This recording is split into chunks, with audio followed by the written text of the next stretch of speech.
গরমকালে সবজি দিয়ে মাছের ঝোল খেতে কিন্তু খুবই ভালো লাগে। ঝিঙে আলু দিয়ে আজকে আমি কই মাছের ঝোল রান্না করব। আর এই জ্যান্ত মাছের ঝোলটা স্বাস্থ্যের জন্য বেশ উপকারী হয়। তাছাড়াও এই ঝোলের একটাই আলাদা স্বাদ আছে, গরম ভাতের সাথে খেতে বেশ ভালোই লাগে। নমস্কার বন্ধুরা, মিস্টার অ্যান্ড মিসেস মল্লিক চ্যানেলে আপনাদেরকে স্বাগত জানাই। তো বন্ধুরা, আমি এখানে টাটকা জ্যান্ত কই মাছ নিয়েছি। এটা দেশি কই মাছটাকে আমি ভালো করে আঁশ ছাড়িয়ে ধুয়ে নিয়েছি আর নুন হলুদ মাখিয়ে রেখেছি। চেষ্টা করবেন টাটকা মাছের ঝোল রান্না করতে, সেই ঝোলে কিন্তু আলাদাই স্বাদ পাওয়া যায়। আমি এখানে পর্যাপ্ত পরিমাণে তেল দিয়ে দিচ্ছি। তেলটা ভালো করে গরম করতে হবে। আমি একে একে কই মাছ তেলের মধ্যে ছেড়ে দিচ্ছি।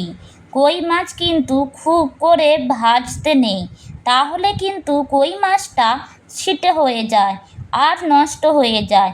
কই মাছটা আমি ভাজবো বলতে সাঁতলে নেব বলে বলা চলে। আমি কিন্তু এক পিঠে 1 থেকে 1.5 মিনিটের বেশি ভাজবো না। সোনালি হতে শুরু করলে আমি মাছের এক পাশ উল্টে দিচ্ছি। অপর প্রান্তটা সোনালি হতে শুরু করলে নামিয়ে নেব। তো বন্ধুরা, আমার মাছ ভাজা হয়ে গেছে, আমি নামিয়ে নিচ্ছি।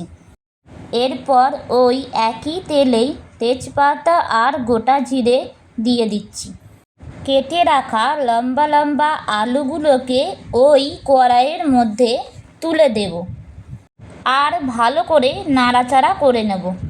টমেটো কুচিটা একসাথে দিয়ে দেব। ওর সাথে পরিমাণ মতো নুন দিয়ে দেব। আমি এখানে 2 চামচ নুন দিচ্ছি। হলুদ গুঁড়ো দিয়েছি 2 চামচ আর কাশ্মীরি রেড চিলিটা পরিমাণ মতো দিয়ে দিচ্ছি। সুগন্ধির জন্য আমি পরিমাণ মতো জিরে গুঁড়ো দিয়েছি। আমি কিন্তু 2 চামচ ইউজ করেছি আর গোলমরিচের গুঁড়ো অ্যাড করেছি, এটাও কিন্তু 2 চামচ দিয়েছি। এরপর মশলাটাকে ভালো করে কষিয়ে নেব যাতে টেস্ট ভালো হয়। একে একে কেটে রাখা ঝিঙেগুলো সব দিয়ে দিলাম। ওই ঝিঙেগুলোকে মশলার সাথে ভালো করে নাড়াচাড়া করে নেব যাতে ঝিঙে আর আলুর মধ্যে মশলাটা ঢোকে। এরপর জল দিয়ে সেদ্ধ করে নেব। টকবক টকবক করে ফুটে ওঠার পর আমি কই মাছগুলোকে দিয়ে দেব। এরপর 5 মিনিট লো ফ্লেমে এটাকে রেখে দেব।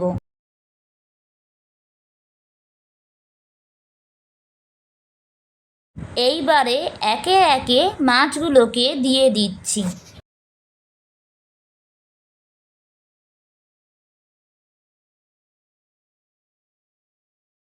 মাছগুলো যাতে সেদ্ধ হয় সেই জন্য আমি 10 মিনিট ধরে চাপা দিয়ে রেখে দেব। 10 মিনিট পর আমি দেখে নিচ্ছি কীরকম হয়েছে।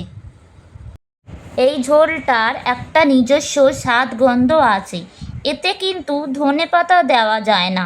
ধনেপাতার কিন্তু নিজস্ব একটা গন্ধ আছে, যেটা এই মাছের ঝোলের গন্ধটাকে ঢেকে দেবে।